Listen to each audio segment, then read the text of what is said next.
नमस्कार दोस्तों, the learner point में आप सभी का स्वागत है। इस वीडियो में दोस्तों हम करेंगे कक्षा 7 की जो हमारा राजस्थान की बुक है उसके सारे वस्तुनिष्ठ प्रश्न। तो चलिए दोस्तों शुरू करते हैं आज की ये क्लास। इसमें 10 चैप्टर है, 10 के 10 चैप्टर के वस्तुनिष्ठ क्वेश्चन है वो अपन हल करेंगे। पहला पाठ है वन, वन्य जीव एवं संरक्षण।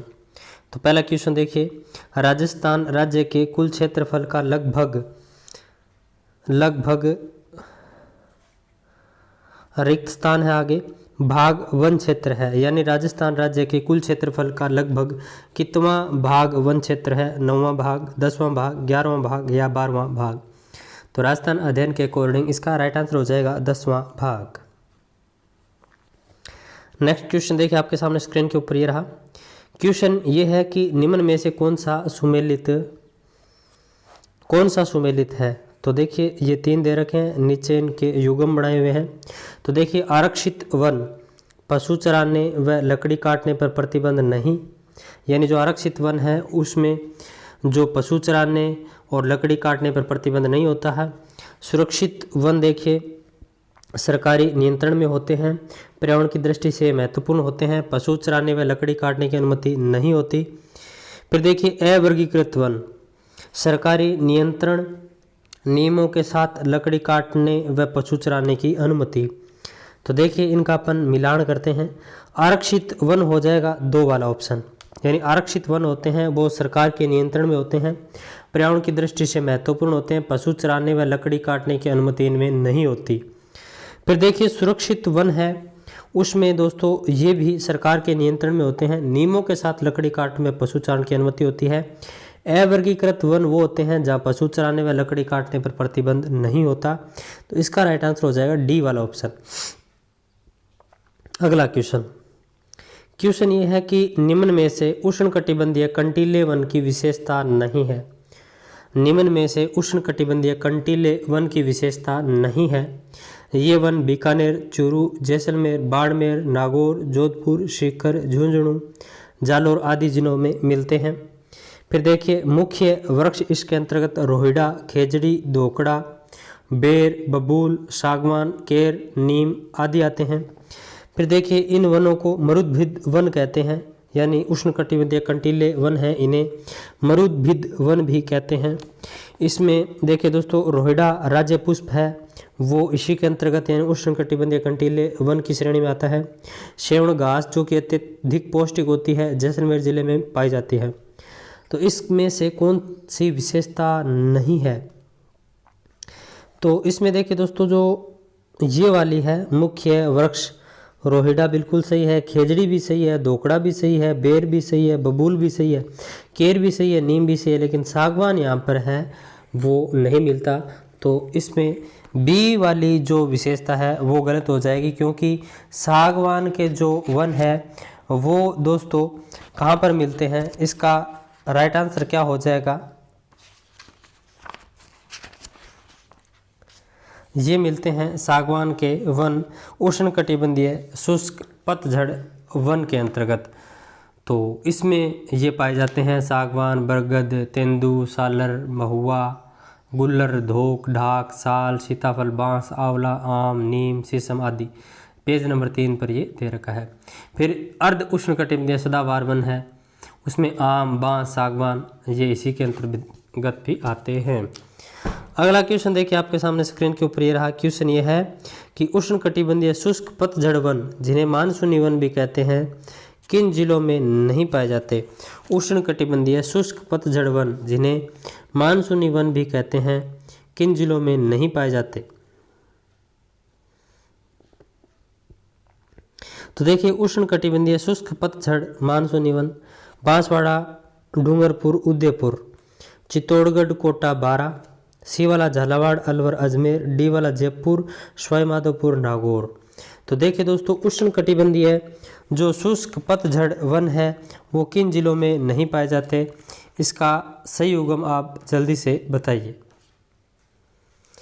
तो देखिए दोस्तों ये बांसवाड़ा में मिलते हैं, बिल्कुल सही है, डूंगरपुर में मिलते हैं, उदयपुर में भी मिलते हैं, चित्तौड़ में भी मिलते हैं, कोटा, बारा, झालावाड़, अलवर, अजमेर यहाँ मिलते हैं दोस्तों, जयपुर में भी मिलते हैं, सवाई माधोपुर में भी मिलते हैं, नागौर में नहीं मिलते। तो इसका राइट आंसर हो जाएगा डी वाला ऑप्शन। ठीक है, अगला क्वेश्चन देखिए आपके सामने स्क्रीन पर ये रहा। क्वेश्चन ये है कि राजस्थान में राष्ट्रीय उद्यान कितने हैं? 3, 5, 4 या 2? तो राजस्थान में जो राष्ट्रीय उद्यान है उनकी संख्या कितनी है? 3 है। अगला क्वेश्चन देखिए, राष्ट्रीय उद्यान के संबंध में सही मिलान। तो ये थोड़ा सा दोस्तों आप आराम से पढ़ना इस क्वेश्चन को। एक साइड राष्ट्रीय उद्यान दे रखे हैं, एक साइड वो कौन से ज़िले में है और वहाँ पर क्या क्या पाया जाता है वो दे रखा है। तो केवला देवी राष्ट्रीय उद्यान सवाई माधोपुर भारतीय बाघ के लिए प्रसिद्ध, रणथंभौर राष्ट्रीय उद्यान ये कोटा व चित्तौड़गढ़ में बाघ, रींछ, नीलगाय, चिंकारा के लिए प्रसिद्ध, मुकुंदरा हिल्स राष्ट्रीय उद्यान ये भरतपुर साइबेरियन क्रेन के लिए फेमस। तो देखिए इसका अपन मिलान करने की कोशिश करते हैं। तो जो केला देवी राष्ट्रीय उद्यान है ये पाया जाता है भरतपुर में, यानी सबसे पहले ऑप्शन आ जाएगा सी। फिर देखिए रणथंभौर राष्ट्रीय उद्यान है ये मिलता है सवाई माधोपुर में, भारतीय बाघ के लिए फेमस है। और मुकुंदरा हिल्स राष्ट्रीय उद्यान है ये कोटा व चित्तौड़गढ़ में बाघ, रींछ व नीलगाय के लिए फेमस। तो सी, ए, बी वाला ऑप्शन सही हो जाएगा। तो इसका राइट आंसर हो जाएगा सी। नेक्स्ट क्वेश्चन देखिए, उड़न गिलहरी के लिए प्रसिद्ध अभयारण्य है। उड़न गिलहरी के लिए फेमस कौन सा है? तो देखिए मैंने उद्यानों के ये अभयारण्यों के नाम भी लिख दिया, आगे जिला भी लिख दिया ताकि याद हो जाए साथ में। तो देखिए फुलवारी की नाल उदयपुर, सरिस्का वन्य जीव अभयारण्य अलवर, सीतामाता वन्य जीव अभयारण्य प्रतापगढ़ चित्तौड़गढ़ उदयपुर, रामगढ़ विस्तारी वन्य जीव अभयारण्य बूंदी। तो उड़न गिलहरी के लिए फेमस है सीता माता वन्य जीव अभयारण्य। ठीक है, ये बाकी भी दोस्तों कौन से जिलों में ऐसे पूछ ले तो ये सही है। फुलवारी की नाल उदयपुर में है, सरिस्का वन्य जीव अभयारण्य अलवर में है, रामगढ़ विस्तारी वन्य जीव अभयारण्य बूंदी में है, सीतामाता वन्य जीव अभयारण्य प्रतापगढ़ चित्तौड़गढ़ उदयपुर में है। तो उस तरीके से ये मैंने 4 आपको याद करवा दिए साथ में। उड़न गिलहरी के लिए फेमस है सीतामाता वन्य जीव अभयारण्य। फिर देखिए कौन सा कथन सत्य नहीं है। तो देखिए राष्ट्रीय मरु उद्यान वन्य जीव अभयारण्य, तो आगे देखिए जिले दे रखे हैं और किसके लिए फेमस हैं। तो जैसलमेर बाड़मेर, गोडावण, चिंकारा और नीलगाय। कुंभलगढ़ वन्य जीव अभयारण्य राजसमंद उदयपुर पाली, टाटगढ़ रावली वन्य जीव अभयारण्य उदयपुर अजमेर पाली, बाज व तेंदुआ के लिए फेमस। राष्ट्रीय चंबल घड़ियाल वन्य जीव अभयारण्य कोटा, सवाई माधोपुर, करौली और धौलपुर। तो 8 का राइट आंसर हो जाएगा सी वाला ऑप्शन। जो टाटगढ़ वन्य जीव अभयारण्य है ना वो दोस्तों अजमेर पाली तो सही है, लेकिन उदयपुर की जगह क्या आएगा? राजसमंद आएगा। क्या आएगा? राजसमंद। तो ये सही नहीं है, सी वाला। अगला क्वेश्चन देखिए, केसरबाग वन्य जीव अभयारण्य किस जिले में स्थित है? केसरबाग वन्य जीव अभयारण्य किस जिले में स्थित है? इसीलिए दोस्तों सुबह मैंने वो टेबल डाली थी ताकि याद हो जाए। तो जयपुर, अलवर, धौलपुर और भरतपुर। तो केसरबाग वन्य जीव अभयारण्य है वो किस जिले के अंदर स्थित है? तो इसका राइट आंसर क्या हो जाएगा? केसरबाग वन्य जीव अभयारण्य है ये दोस्तों कहाँ पड़ता है? तो ये पड़ता है धौलपुर में। 1 मिनट, ये पड़ता है धौलपुर में। इसके साथ ही दोस्तों पेज नंबर जो 6 है उसके ऊपर ये दे रखा है कि वन विहार वन्य जीव अभयारण्य, रामसागर वन्य जीव अभयारण्य और केसरबाग वन्य जीव अभयारण्य ये सारे के सारे कहाँ हैं? धौलपुर में है, याद रखना। अगला देखिए, सज्जनगढ़ वन्य जीव अभयारण्य किस जिले में स्थित है? सज्जनगढ़ वन्य जीव अभयारण्य किस जिले में स्थित है? तो देखिए बारा, चूरू, उदयपुर या भरतपुर। तो सज्जनगढ़ वन्य जीव अभयारण्य ये उदयपुर में है। बारा में पड़ता है दोस्तों शेरगढ़ वन्य जीव अभयारण्य पूछ ले तो 12 हो जाएगा। और फिर देखिए चूरू में पड़ता है ताल छापर, भरतपुर में पड़ता है बंद बारेठा। कौन सा? बंद बारेठा। इसके अलावा सवाई मानसिक वन्य जीव अभयारण्य और सवाई माधोपुर वन्य जीव अभयारण्य ये सवाई माधोपुर में पड़ते हैं, ये भी आप ध्यान में रख सकते हैं। अगला क्वेश्चन देखिए आपके सामने स्क्रीन के ऊपर ये रहा क्वेश्चन ये है कि राष्ट्रीय वन नीति 1952 और संशोधित 1988 के अनुसार कुल कितने प्रतिशत भाग पर वन होने चाहिए। अच्छा प्रश्न है ये। राष्ट्रीय वन नीति 1952 संशोधित 1988 के अनुसार कुल कितने प्रतिशत भाग पर वन होने चाहिए। 36%, 20%, 33% या 48%। तो इसका राइट आंसर है वो क्या हो जाएगा, 11 का सी, 33% भाग पर, 33% भाग पर। एक और बता दूं, 2010 की जो राज्य वन नीति आई थी, यानी राज्य वन नीति, उसके अनुसार कितने प्रतिशत भाग पर वन होने चाहिए या वन होने का लक्ष्य रखा गया, तो 20%। ठीक है। और एक और यही लाइन लिखी हुई है दोस्तों पेज नंबर 6 पर, लेकिन राजस्थान में वन क्षेत्र लगभग 10% ही है। यानी राष्ट्रीय वन नीति 1952 संशोधित 1988 के अनुसार राज्य की जो वन नीति थी उसके आधार पर 20% रखा गया और 1952 के आधार पर 33% पर होना चाहिए, लेकिन राजस्थान में 10% क्षेत्र पर ही क्या है, वन है। अगला क्वेश्चन देखिए, काजरी व आपरी संस्थान किस जिले में स्थित है। जैसलमेर, जोधपुर, उदयपुर या चूरू। तो जल्दी से बताइए। काजरी यानी केंद्रीय शुष्क क्षेत्र अनुसंधान संस्थान, और आफरी मतलब शुष्क वन अनुसंधान संस्थान, ये कहाँ स्थित है। तो जैसलमेर, जोधपुर, उदयपुर या चूरू। तो राइट आंसर है वो क्या हो जाएगा, जोधपुर में। अगला क्वेश्चन, खेजड़ली गांव जहां प्रतिवर्ष भाद्र माह के शुक्ल पक्ष की दशमी को विश्व का एकमात्र वृक्ष मेला आयोजित होता है, यह गांव किस जिले में स्थित है। जैसलमेर, जोधपुर, चूरू या नागौर। तो ये पड़ता है दोस्तों जोधपुर में।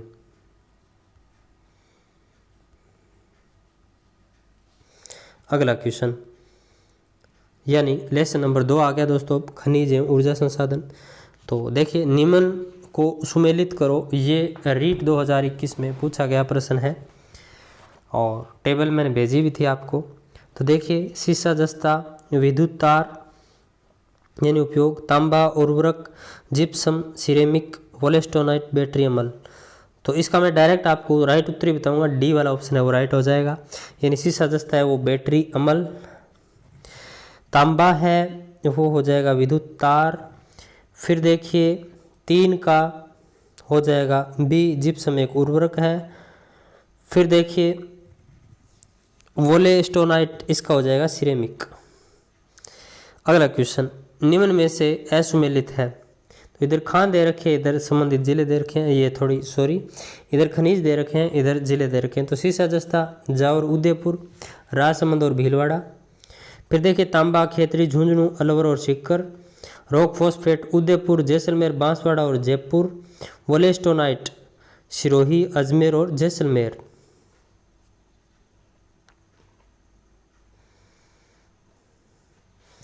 तो दोस्तों इसका राइट आंसर हो जाएगा डी वाला ऑप्शन। वोलेस्टोनाइट सिरोही और अजमेर आता तो ठीक था, लेकिन जैसलमेर जुड़ गया तो यह सम्मिलित हो गया। अगला क्वेश्चन, देबारी जस्ता शोधक संयंत्र कहाँ स्थित है। देबारी जस्ता शोधक संयंत्र कहाँ स्थित है। चित्तौड़गढ़, उदयपुर, भीलवाड़ा या राजसमंद। तो इसका राइट आंसर क्या हो जाएगा, देबारी जस्ता शोधक संयंत्र है, ये पड़ता है उदयपुर में। कहाँ, उदयपुर में।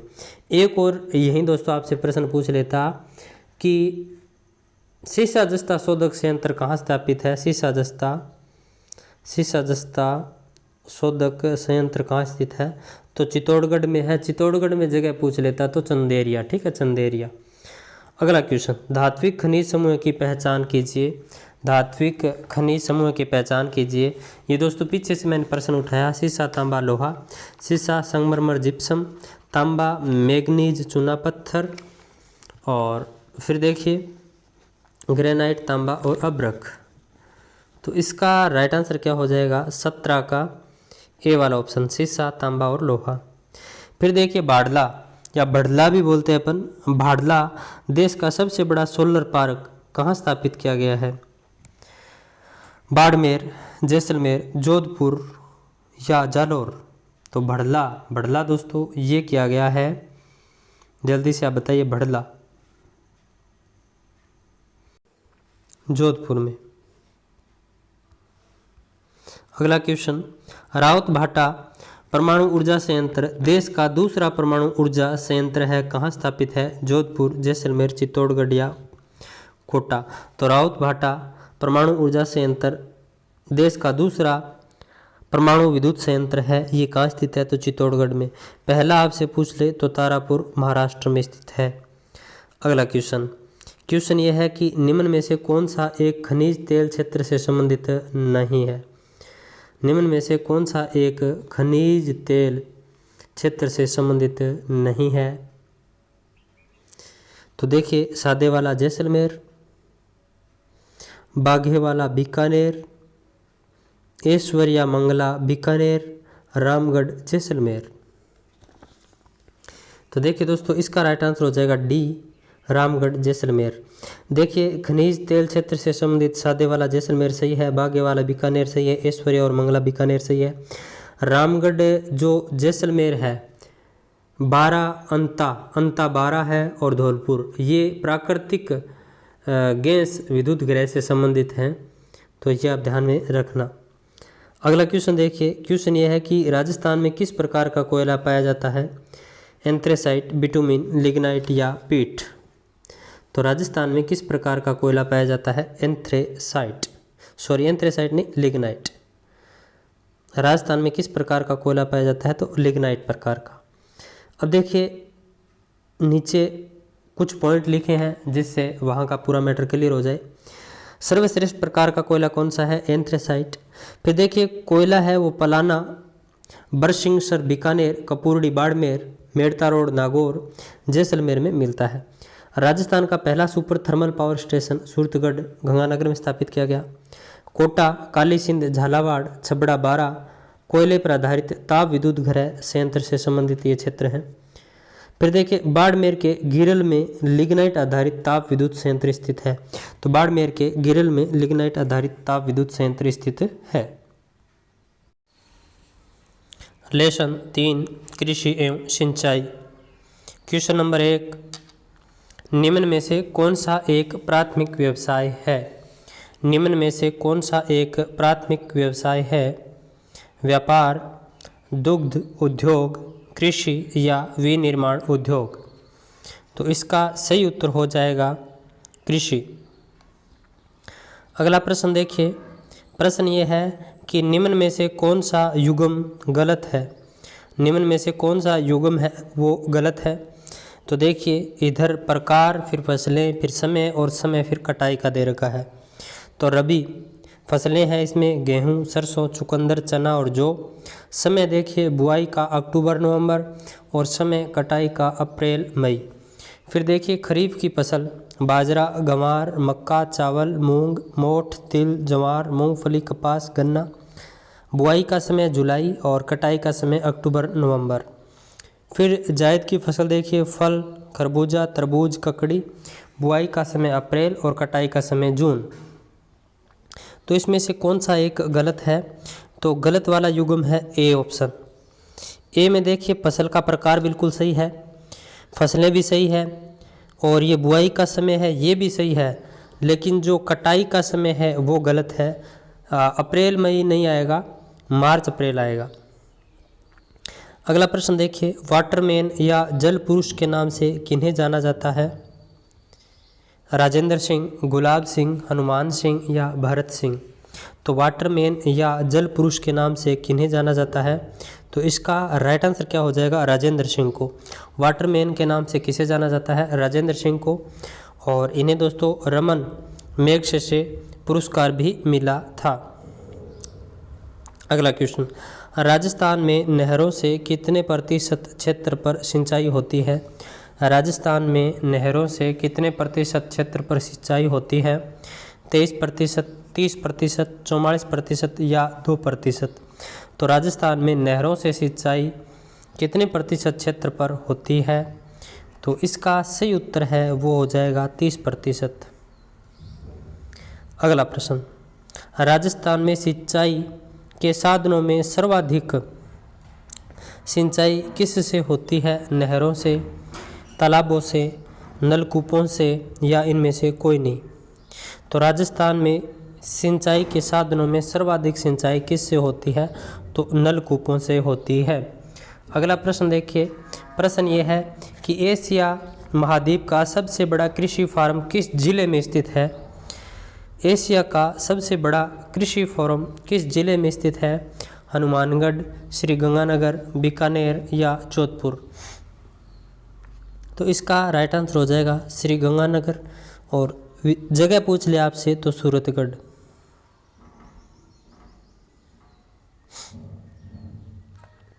अगला प्रश्न है, राजस्थान का किन किन फसलों के उत्पादन में देश में प्रथम स्थान है? तो देखिए, गेहूं, चना, मूंग, मक्का, ज्वार, बाजरा, उड़द, इसबगोल, सरसों, मोठ। बाजरा, इसबगोल, सरसों, गंवार, मोठ, जीरा। फिर देखिए, मूंग, बाजरा, इसबगोल, चना, गेहूं। तो इसका राइट आंसर हो जाएगा सी, बाजरा, इसबगोल, सरसों, गंवार, मोठ और जीरा। इनके उत्पादन में राजस्थान का देश में प्रथम स्थान है। अगला लेसन आ गया, राजस्थान में कृषि विपणन, चौथा।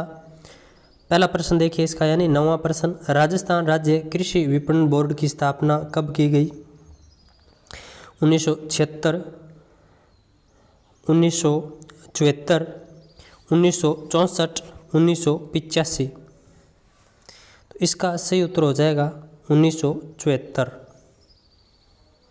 अगला देखिए, रामगंज मंडी जो धनिया व मेथी के लिए प्रसिद्ध है किस जिले में स्थित है? रामगंज मंडी जो धनिया व मेथी के लिए प्रसिद्ध है किस जिले में स्थित है? जोधपुर, कोटा, बीकानेर या अजमेर? तो देखिए दोस्तों, इसका सही उत्तर क्या हो जाएगा? रामगंज मंडी जो धनिया व मेथी के लिए प्रसिद्ध है किस जिले में स्थित है? तो ये है कोटा में। अगला देखिए, किस जिले की मंडी जीरे के लिए प्रसिद्ध है? किस जिले की मंडी जीरे के लिए प्रसिद्ध है? नागौर, जयपुर, जोधपुर या कोटा? तो इसका सही उत्तर हो जाएगा जोधपुर। अगला प्रश्न, कृषि उपज मंडी में मध्यस्थों से वसूला जाता है। कृषि उपज मंडी में मध्यस्थों से वसूला जाता है बाजार शुल्क, लाइसेंस शुल्क, सेवा शुल्क, परीक्षा शुल्क। तो इसका सही उत्तर क्या हो जाएगा?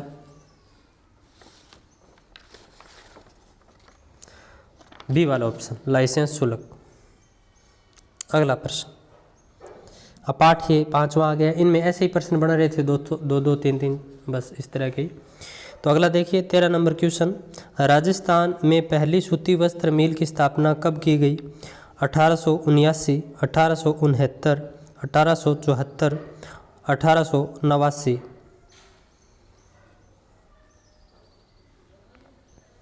तो इसका सही उत्तर हो जाएगा 1889। राजस्थान में पहली सूती वस्त्र मिल की स्थापना 1889। फिर देखिए, राजस्थान की पहली सूती वस्त्र मिल की स्थापना कहाँ की गई? भीलवाड़ा, भिवानी, अजमेर या ब्यावर? तो राजस्थान की पहली सूती वस्त्र मिल की स्थापना ब्यावर, अजमेर में की गई। फिर देखिए, इस मिल का नाम था द कृष्णा मिल्स लिमिटेड, याद रखना आप। भीलवाड़ा है दोस्तों, इसको वस्त्र नगरी के नाम से जाना जाता है, ये भी ध्यान रखना। और दूसरा कृषि आधारित उद्योग है वो चीनी उद्योग है, ये भी आप ध्यान रखना। अगला प्रश्न देखिए, कौन सी वस्तु राजस्थान से निर्यात नहीं की जाती है? कौन सी वस्तु राजस्थान से निर्यात नहीं की जाती है? ऊन, जवाहरात, पेट्रोल, संगमरमर, पत्थर? तो इसका सही उत्तर हो जाएगा पेट्रोल। तो दोस्तों, ये 3 लेसन थे, इनमें ज़्यादा क्वेश्चन नहीं निकल रहे थे, यही प्रश्न बन रहे थे जो मैंने आपके लिए निकाल लिए हैं, और इन लेसनों में कुछ नहीं है। अगले टेस्ट की सूचना दोस्तों आपको टेलीग्राम पर मिल जाएगी, जो कि कल होगा। उसमें क्या क्या पढ़ना है टेलीग्राम पर डाल दूँगा, आप वहाँ से देख लेना। तो फिर मिलते हैं नेक्स्ट वीडियो में, तब तक जय हिंद, जय भारत। देखिए, आपके सामने स्क्रीन पर ये रहा क्वेश्चन। ये है कि पृथ्वीराज चौहान की माता का नाम क्या था? पृथ्वीराज चौहान की माता का नाम क्या था? जयंताबाई, सोमेश्वरी देवी, कपूरी या कपूर देवी या राना देवी? तो इसका राइट आंसर हो जाएगा कपूरी देवी।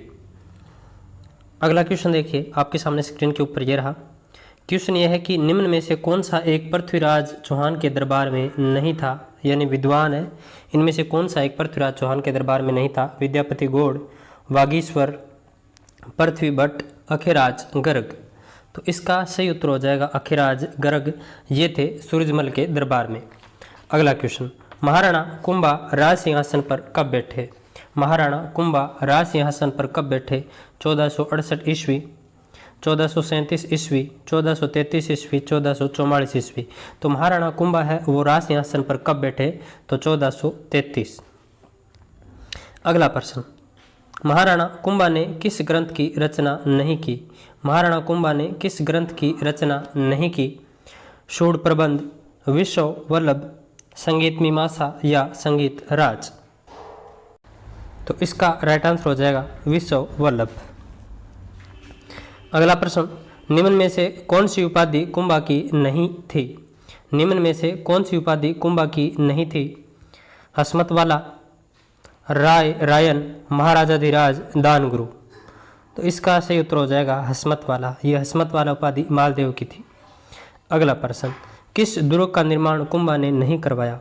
किस दुर्ग का निर्माण कुंभा ने नहीं करवाया? अंचलगढ़ दुर्ग, बसंती दुर्ग, मचान दुर्ग या मालकोट दुर्ग। तो इसका राइट आंसर क्या हो जाएगा? मालकोट दुर्ग। मालकोट दुर्ग का निर्माण है वो मालदेव ने करवाया था। और महाराणा कुंभा है, इन्होंने 84 में से 32 दुर्गों का निर्माण करवाया था मेवाड़ में। अगला प्रश्न ये है कि किस शासक के काल में मेवाड़ अपनी शक्ति के चरमोत्कर्ष पर पहुंच गया? चरमोत्कर्ष पर पहुंच गया। बप्पा रावल, महाराणा कुंभा, राणा सांगा या राणा हमीर। तो इसका राइट आंसर क्या हो जाएगा? महाराणा सांगा, सी वाला ऑप्शन। देखिए, राजपूतों को संगठित कर एक छत्र के नीचे ये महाराणा सांगा ही लाए थे। ठीक है, ये भी इंपॉर्टेंट आप ध्यान में रखना। फिर देखिए, मालदेव के संबंध में सत्य नहीं है। देखिए, इनका काल है वो 1532 से 1562। शासन काल मारवाड़ का शौर्य युग कहलाता है। 52 युद्ध किए थे इन्होंने, 58 परगनों पर अधिकार किया था, दुर्ग बनाए सोजत और पोखरण। फिर देखिए जूनागढ़। तो देखिए, इनमें से कौन सा कथन सत्य नहीं है? तो ये डी वाला सत्य नहीं है। सोजत और पोखरण दुर्ग तो बनाए थे, लेकिन जूनागढ़ इन्होंने नहीं बनाया। जूनागढ़ है वो राय सिंह ने बनवाया था। ठीक है, ये बीकानेर में है जूनागढ़ दुर्ग। तो अगला क्वेश्चन देखिए आपके सामने स्क्रीन पर ये रहा। क्वेश्चन ये है कि महाराणा प्रताप के संबंध में असत्य कथन की पहचान करें। महाराणा प्रताप के संबंध में असत्य कथन की पहचान करें। महाराणा प्रताप का जन्म 9 मई 1540 कुंभलगढ़ में हुआ। महाराणा प्रताप की माता का नाम जयवंताबाई था।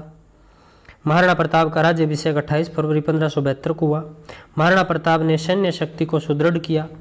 इनके भाई जगमाल रूठ कर अकबर की शरण में गए और प्रताप ने अंत में अकबर की अधीनता स्वीकार कर ली।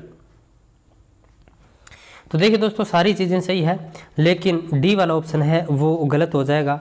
महाराणा जो प्रताप है, इन्होंने कभी भी अकबर की अधीनता स्वीकार नहीं की। बाकी सारे सही है। महाराणा प्रताप का जन्म 9 मई 1540 कुंभलगढ़ दुर्ग में हुआ। महाराणा प्रताप की माता का नाम जयवंताबाई था। महाराणा प्रताप का राज्याभिषेक 28 फरवरी 1572 में हुआ। महाराणा प्रताप ने सैन्य शक्ति को सुदृढ़ किया। इनके भाई जगमाल रूठ कर अकबर की शरण में चले गए। यहाँ तक ठीक है, लेकिन अकबर की अधीनता कभी स्वीकार नहीं की थी महाराणा प्रताप ने। अगला क्वेश्चन देखिए। क्वेश्चन ये है कि निम्न में से किस ग्रंथ की रचना जसवंत सिंह ने नहीं की? निम्न में से किस ग्रंथ की रचना जसवंत सिंह ने नहीं की? प्रबोध चंद्रोदय, आनंद प्रकाश, सिद्धांत बोध या ज्योतिष रत्नमाला। तो इसका राइट आंसर क्या हो जाएगा? ज्योतिष रत्नमाला। इसकी नहीं की थी जसवंत सिंह ने। ज्योतिष रत्नमाला है ये राय सिंह से संबंधित ग्रंथ है, राय सिंह ने की थी इसकी रचना। और जो जसवंत सिंह के ग्रंथ है उनकी ट्रिक है प्रभा आसी। प्रभा आसी। पै से प्रबोध चंद्रोदय, आ से आनंद प्रकाश, सी से सिद्धांत बोध और भा से दोस्तों भाषा भूषण हो जाएगा। ठीक है, भाषा भूषण। पै से प्रबोध चंद्रोदय, भा से भाषा भूषण, आ से आनंद प्रकाश, सी से सिद्धांत बोध। देखिए अगला प्रश्न, महाराजा राय सिंह का राज्याभिषेक कब हुआ? महाराजा राय सिंह का राज्याभिषेक कब हुआ? 1541, 1574, 1621, 1569। तो महाराजा राय सिंह का राज्याभिषेक कब हुआ? 1574 में। अगला प्रश्न, मिर्जा राजा जय सिंह से संबंधित जय सिंह चरित्र की रचना किसने की?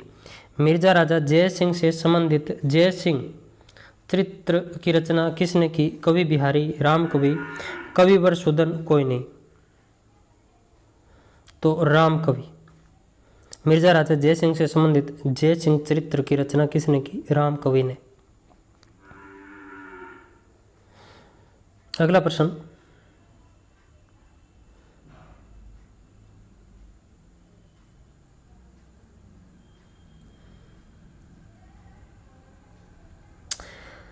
प्रश्न यह है कि सवाई जय सिंह को सवाई की उपाधि किसने दी?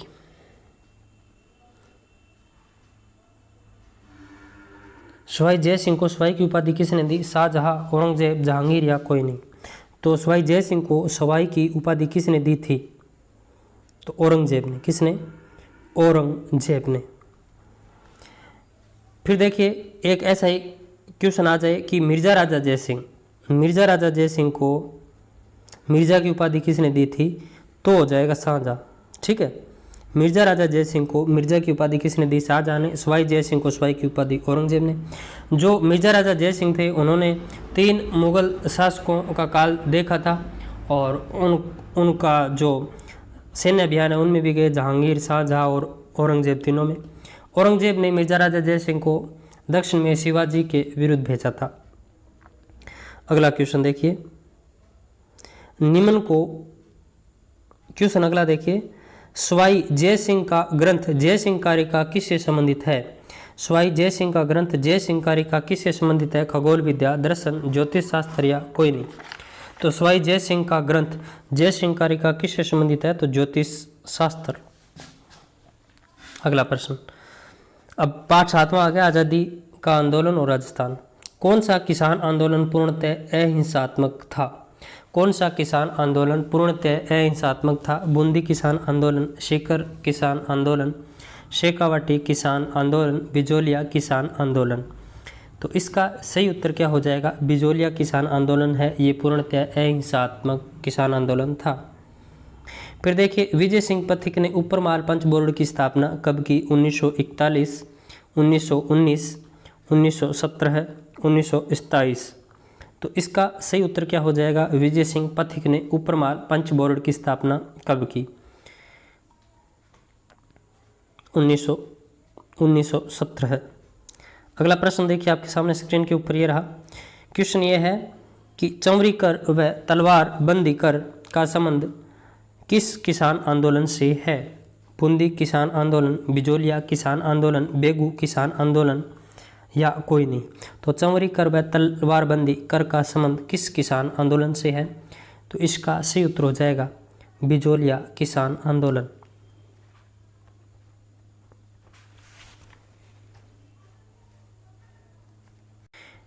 बिजोलिया किसान आंदोलन के बारे में अपन थोड़ा सा देख लेते हैं। ये संगठित किसान आंदोलन था, अहिंसात्मक था, 44 वर्षों तक चला था। बिजोलिया है भीलवाड़ा में पड़ता है, धाकड़ जाति के किसान थे। इसमें 3 चरणों में हुआ था ये।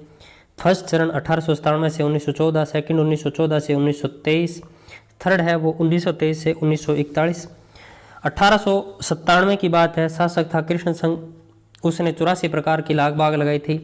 तो नानजी और ठाकरे पटेल है, ये मेवाड़ महाराणा के पास शिकायत लेकर जाते हैं। तो ये नाराज हो गया कृष्ण सिंह और इसने चंवरी कर लगा दिया, यानी बालिका के विवाह पर जो चंवरी कर वो लिया जाता था। फिर इसकी कृष्ण सिंह की मृत्यु हो जाती है। बाद में पृथ्वी सिंह शासक आता है, इसने तलवारबंदी नामक कर लगा दिया था। इसका विरोध साधु सीताराम दास, फतेहकरण और ब्रह्मादेव ने किया था। और बीच में इस आंदोलन का नेतृत्व है वो किसने किया था? अपने वो 1917 में ऊपरमाल पंच बोर्ड की स्थापना विजय सिंह पथिक ने भी इसका नेतृत्व किया।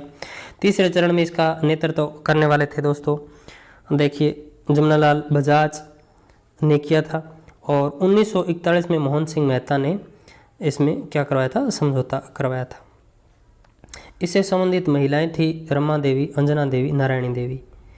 अगला देखिए निम्नलिखित को सुमेलित करो। तो ये आपको दिमाग में फिट कर लेना है, मैं सीधा ही बताऊंगा क्योंकि नीचे है वो लिखे नहीं मैंने। तो देखिए मारवाड़ प्रजामंडल आंदोलन, पीएम का मतलब प्रजामंडल आंदोलन। मारवाड़ प्रजामंडल आंदोलन माखियालाल वर्मा, मेवाड़ प्रजामंडल आंदोलन पंडित अभिन हरि, जयपुर प्रजामंडल आंदोलन जमनालाल बजाज, बीकानेर प्रजामंडल आंदोलन जयनारायण व्यास, कोटा प्रजामंडल आंदोलन मगहराम वैद्य। तो मारवाड़ प्रजामंडल है, इसका सही उत्तर क्या हो जाएगा? जय नारायण व्यास। तो 1 का 4 हो जाएगा। ठीक है, फिर देखिए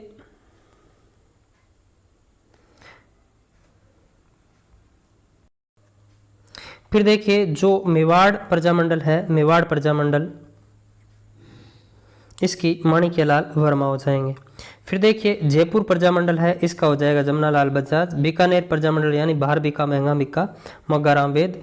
और कोटा प्रजामंडल है, इसके हो जाएंगे पंडित अभिन हरि।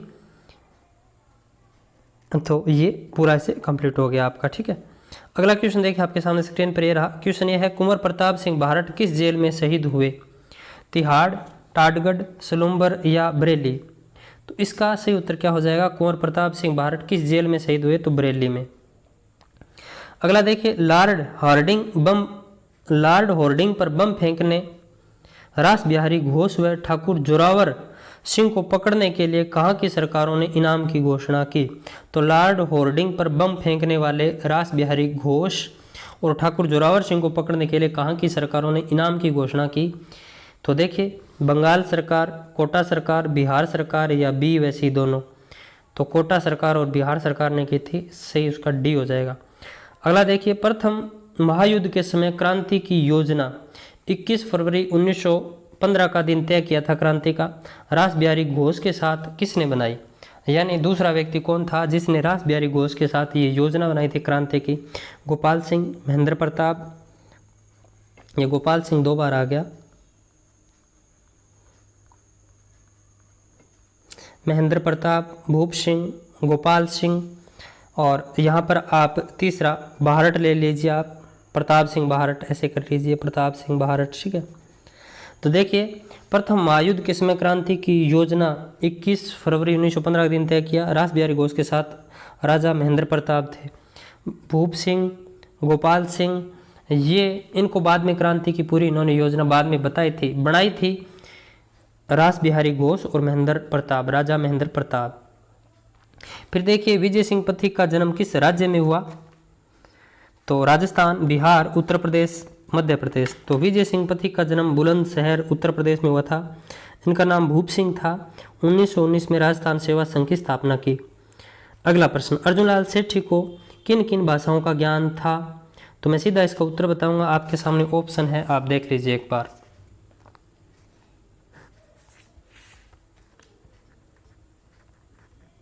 आई होप आपने देख लिया होगा।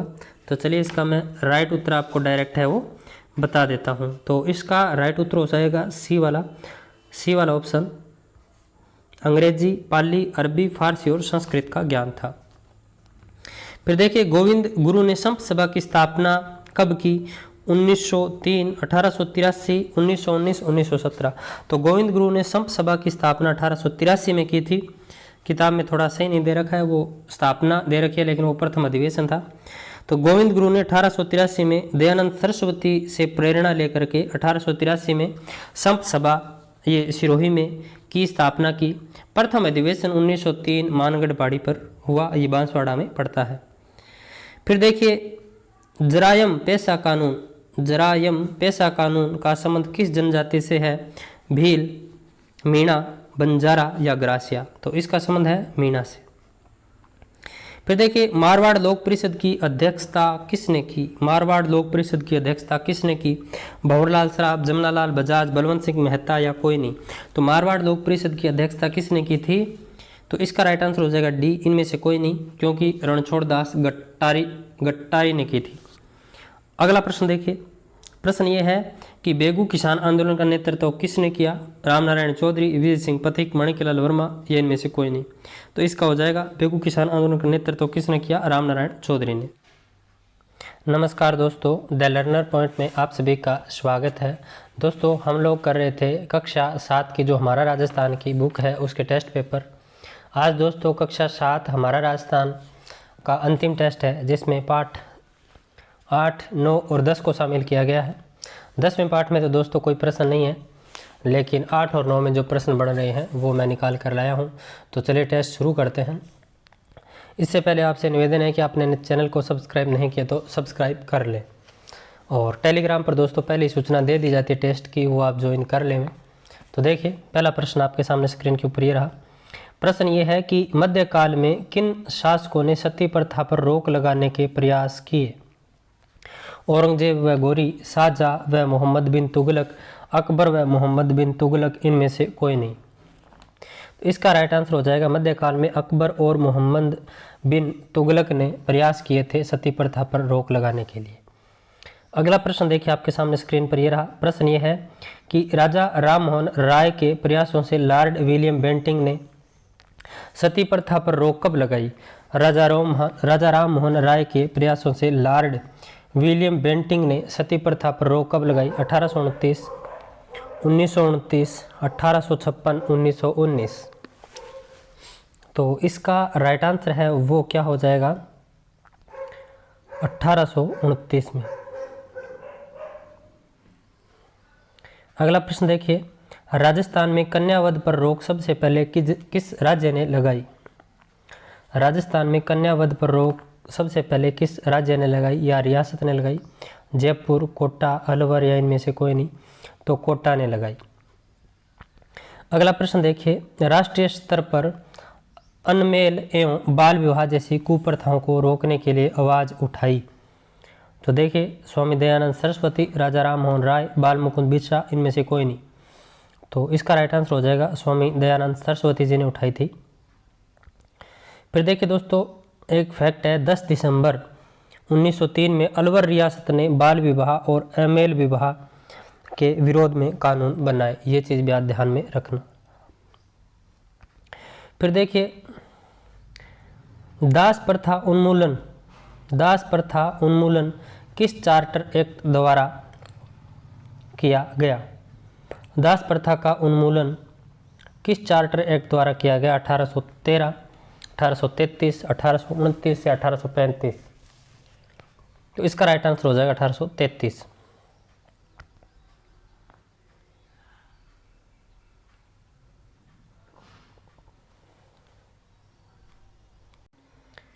अगला प्रश्न देखिए, 1819 में आधुनिक शिक्षा का स्कूल कहाँ खोला गया? 1819 में आधुनिक शिक्षा का स्कूल कहाँ खोला गया? कोटा, अजमेर, जयपुर या जोधपुर? तो इसका राइट आंसर क्या हो जाएगा? 1819 में आधुनिक शिक्षा का स्कूल कहाँ खोला गया? तो अजमेर में। अगला प्रश्न देखिए, अजमेर में लॉर्ड मेयो कॉलेज की स्थापना कब हुई? 1872, 1875, 1819 या 1937? तो अजमेर में लॉर्ड मेयो कॉलेज की स्थापना है वो हुई थी 1872 में। अगला प्रश्न ये है कि वागड़ सेवा मंदिर की स्थापना किसने की? माणिक्यलाल वर्मा, भोगीलाल पांड्या, हीरालाल शास्त्री या कोई नहीं? तो वागड़ सेवा मंदिर की स्थापना भोगीलाल पांड्या ने की थी।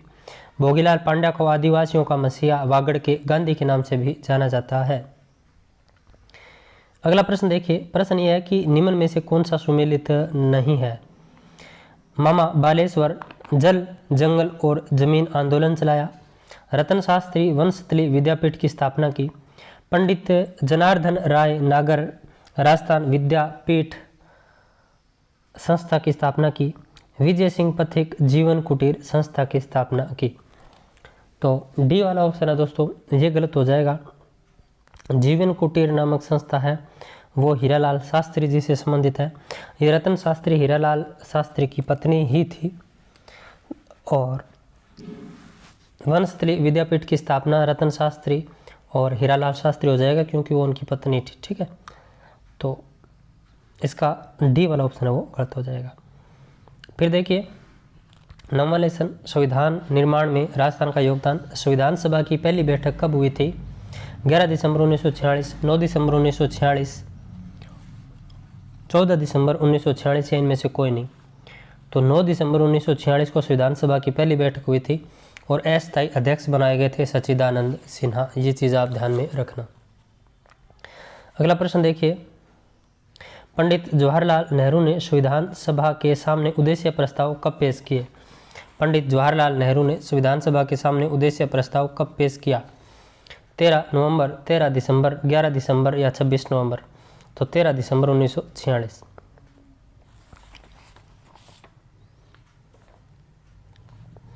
अगला प्रश्न देखिए, प्रतिवर्ष संविधान दिवस कब से मनाया जा रहा है? प्रतिवर्ष संविधान दिवस कब से मनाया जा रहा है? 2013, 2014, 1947 या 2015? तो 2015 से प्रतिवर्ष 26 नवंबर को संविधान दिवस मनाया जा रहा है, 2015 से। फिर देखिए, संविधान सभा के सदस्य जो राजस्थान की रियासतों में प्रशासनिक अधिकारी थे, इनको सम्मिलित करना है। VT Krishnamachari, CS Venkatachari, KM Panikkar, T विजय राघवाचार्य। अब आगे ये दोस्तों रियासतें दे रखी हैं, इनको सम्मिलित करना है। तो वीटी कृष्णमाचारी 1, 2, 3, 4 आप ऐसे बता दीजिए, 3 होगा या इसका 4 होगा या 1 होगा, जो भी होगा। तो वीटी कृष्णमाचारी ये हो जाएगा 4 वाला ऑप्शन इसका, यानी जयपुर से। फिर देखिए, CS वेंकटाचारी ये हो जाएगा जोधपुर से। KM पन्नीकर ये हो जाएगा बीकानेर से। T विजय राघवाचार्य ये हो जाएंगे उदयपुर से। तो ऐसे हो जाएगा इनका क्रम, ठीक है, समझ गए आप? उल्टा हो जाएगा, A का 4, B का 3, C का 2, D का 1। फिर देखिए, संविधान सभा के सदस्य या संविधान सभा के सदस्यों जो कि राजस्थान से ये थे में सम्मिलित नहीं है। तो देखिए, मुकुट बिहारी लाल भार्गव जयपुर से, माणिक्यलाल वर्मा उदयपुर से, जयनारायण व्यास जोधपुर से, बलवंत सिंह मेहता उदयपुर से, दलेल सिंह कोटा से, राज बहादुर भरतपुर से। तो कौन सा एक सम्मिलित नहीं है? ए वाला सम्मिलित नहीं है, मुकुट बिहारी लाल भार्गव है, ये अजमेर मेरवाड़ा से संबंधित है। जयपुर से संबंधित है हीरालाल शास्त्री। फिर देखिए, कौन सा कथन सत्य नहीं है? संविधान की मूल प्रति पर जो 22 चित्र बनाए गए हैं भारतीय संस्कृति से संबंधित, वो चित्र नंदलाल बोस ने बनाए। पंचेड़ा गीत बलवंत सिंह मेहता का है। तरुण राजस्थान व अखंड भारत ये पत्रिकाएं थी जयनारायण व्यास की। वनवासी छात्रावास बलवंत सिंह मेहता। फिर देखिए, सर वीटी कृष्णमाचारी ने DP खेतान की मृत्यु के बाद प्रारूप समिति के सदस्य बने। तो ये कथन है, ये गलत है। पंचेड़ा गीत है, ये बलवंत सिंह मेहता का नहीं है, माणिक्यलाल वर्मा का है। बाकी सारे कथन है वो सत्य हैं। अब देखिए, 10वीं क्लास में जो 10वां लेसन है उसमें एक ही चीज़ बढ़िया थी, खुद वो बदलाव बनिए जो आप दुनिया में देखना चाहते हैं।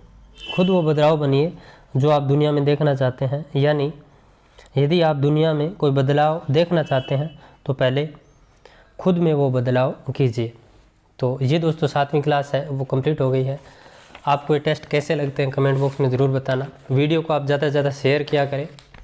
और इसके बाद अपन 8वीं क्लास का टेस्ट शुरू करेंगे।